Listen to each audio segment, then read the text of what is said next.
Elite football is unforgiving to pure strikers. The moment a goal scorer loses half a step or a flashier signing arrives, the club begins looking for a replacement. In 1987, Brian McClair joined Manchester United as exactly that kind of player, a ruthless, peak-condition finisher.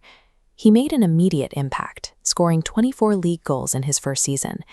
He was the first United player to cross that 20-goal threshold since George Best in the late 60s. But as the 1990s began, the club's ambitions shifted. Manchester United started recruiting a new wave of global icons with the specific intent of leading the attack. Despite the arrival of these younger, more expensive stars, McClair remained.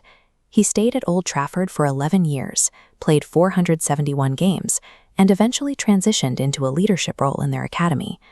McClair stayed relevant by rebuilding his entire function within the squad, choosing to adapt his playstyle rather than let a bruised ego drive him toward the exit. This flexibility was a survival trait he learned early on. At Motherwell, his manager, Jock Wallace, took a young midfielder and converted him into a dedicated striker. That change led to a prolific era at Celtic, where McClair became one of the most clinical forwards in Scotland, scoring 126 goals in just over 200 matches. He dominated the league scoring charts by forming a highly effective, contrasting partnership with Mo Johnston. By the time he moved to England, McClair was one of the most established number 9s in the British game. He had reached the top of his profession as a specialist scorer, which made his next move so rare. In November 1992, everything changed with the sudden arrival of Cantona. Suddenly, McClair's spot at the top of the formation was gone. Instead of fighting for his old position or asking for a transfer, McClair accepted a tactical retreat. He moved back into central midfield to cover for the veteran Brian Robson. The arrival of Roy Keane the following summer pushed McClair even further down the pecking order. He was no longer a guaranteed starter. He was a utility player. The ultimate sign of this shift came when the club signed Andy Cole. McClair gave up his iconic number 9 shirt to the new arrival and began wearing the number 13. For most elite strikers, this kind of demotion is a signal to leave. McClair saw it as an opportunity to find a different way to contribute. Rather than fading into obscurity on the bench, McClair became the team's most reliable, versatile specialist. He maintained his value by being ready for any situation, making 40 appearances in the 1994-95 season and scoring in the FA Cup final.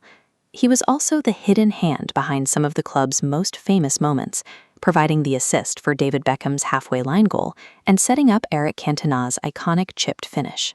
By setting aside his personal status and filling whatever gaps the team had, he evolved from a displaced star into one of the club's most respected figures.